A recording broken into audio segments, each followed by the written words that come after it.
escaped killers. The major highway shut down. Police believe they spotted the place where the fugitives were sleeping.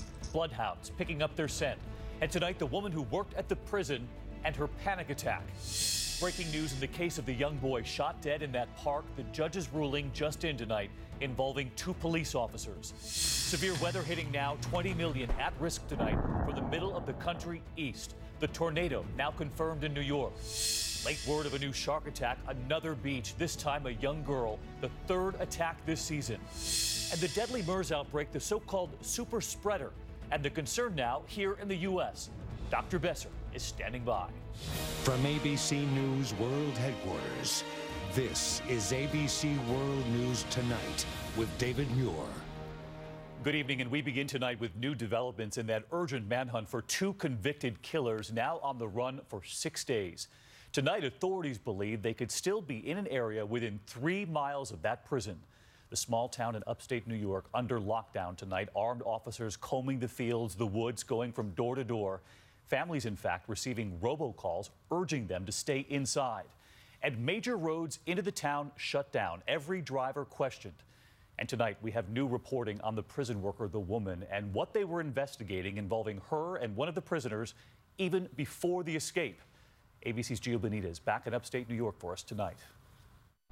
Tonight, an entire town cordoned off, roadblocks, police checking every car, only residents allowed in. More than 500 officers now involved in this massive manhunt, focusing on an area just a few miles from the prison.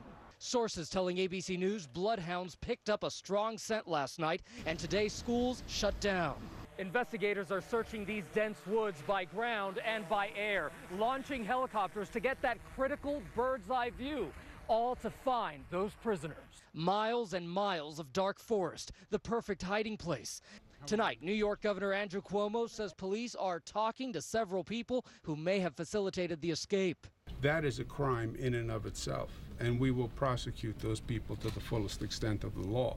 Authorities tonight telling ABC News there's a very real chance the murderers are on foot and still in the area, possibly because their getaway car never showed up. Sources tell us investigators have questioned prison employee Joyce Tilly Mitchell about whether she was supposed to drive that car on Friday night and meet the murderers, but instead checked herself into a hospital, complaining of a panic attack. Sources say in just the past year, prison officials investigated whether Tilly Mitchell, who supervises the prison's tailor shop, had a relationship with one of the escapees, David Sweat, but concluded there was not enough evidence. In an interview with ABC News, Sweat's mother begging her son to turn himself in. I love you, and get back where you belong before you get hurt.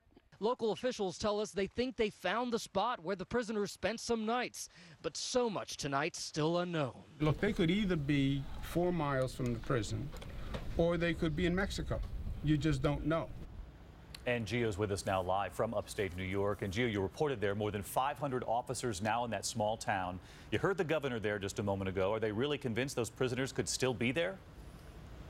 Well, you know what, David? Investigators are bringing in more and more floodlights. You can see one right there behind me. They are getting ready for a long, long night, David. Just 3 miles from the prison. All right, Gio, thank you. To another developing story tonight, late word this evening of a judge's decision in the case in Cleveland that sparked national outrage. The deadly police shooting of a young boy in a park. 12-year-old Tamir Rice shot and killed. He was holding a pellet gun outside a recreation center. A judge today now ruling there is enough evidence to charge 2 officers in his death. ABC's Ron Claiborne tonight on what happens next. In Cleveland tonight, the stunning ruling by a local judge that there is enough evidence to charge the police officer who fatally shot 12-year-old Tamir Rice with murder. The judge also saying there's probable cause to charge Officer Timothy Lohman's partner with negligent homicide and dereliction of duty. The judge ruling on a petition filed by local African-American activists, the group saying it does not trust the criminal justice system to act fairly in this racially charged case.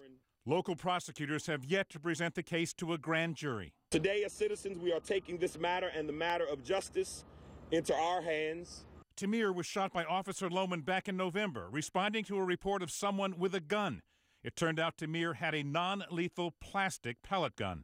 Tamir's mother told Good Morning America she wanted to see both officers charged with murder. I'm looking for a conviction for both of the officers.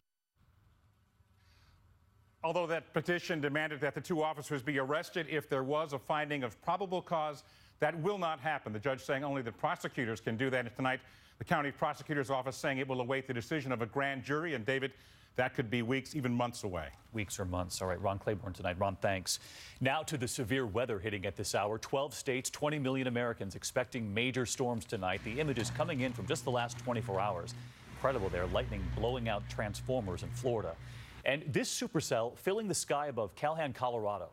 And this is the map tonight. The severe weather concerns at this hour from Colorado to Michigan, and now a tornado confirmed here in New York. Here's meteorologist Rob Marciano. Tonight, across a dozen states, 20 million in the path of more severe weather. In the last 24 hours, more than 150 storm reports.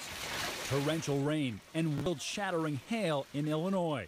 Hit off the windshield and kind of got pegged in the face, and I'm like, okay, it's kind of getting dangerous. In upstate New York, a confirmed tornado near Rochester, taking down trees. 2 tornadoes reported in Florida. Lightning blowing out transformers. And in the deep south, deep water. Louisiana along the Red River, the highest the river has been in 70 years. The water flowing downriver from Texas and Oklahoma from rains that fell in May. Residents now waist deep, sandbagging, trying anything they can to hold back the floodwater. So right now, all we can do is wait and pray and stay hopeful. The flooding pictures are still just incredible. Rob's with us now with the track for tonight. What are you watching? Yeah, 2 big areas of concern, David. Let's get right to the radar. Storms are rolling across Missouri right now. We've got a tornado watch out for parts of Nebraska, Iowa, and Missouri, and now a severe thunderstorm watch out. It includes Kansas City. These storms will expand and get into Chicago and through Michigan by tomorrow morning. Second area across southeast Colorado into the Texas Panhandle. Watches up there as well. Strong storms through the overnight. Some of these will have some flash flooding rains and damaging winds. The threat tomorrow there and across the lower Great Lakes, extending into upstate New York, where we know tornadoes can happen, David. All right, Rob Marciano with us tonight. Rob, thanks. Now to another train scare today. Coming off the rails, 2 cars plunging off of a bridge. Several other cars derailing. It happened on an overpass west of Houston.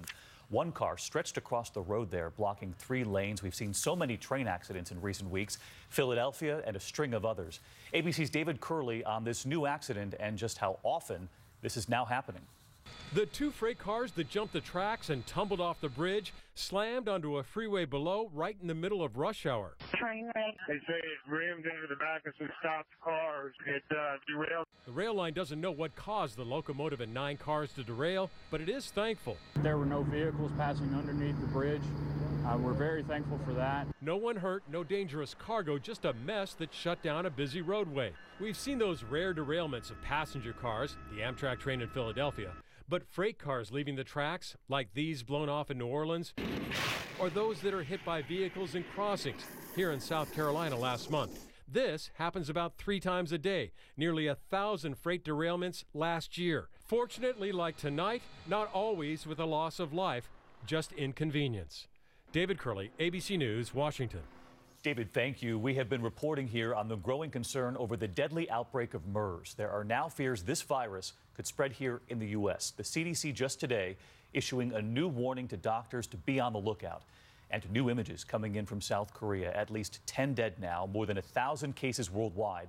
Workers wearing protective gear to spray down this subway. ABC's Lindsay Davis on the new alert being issued right here in the United States and why they're so worried tonight. Panic tonight is evident on their faces in South Korean airports, shopping districts, even elementary schools. Young and old covering up with face masks in an attempt to protect themselves from contracting MERS, the virus currently wreaking havoc in South Korea. A disease so potent it's believed to be spread simply by coughing.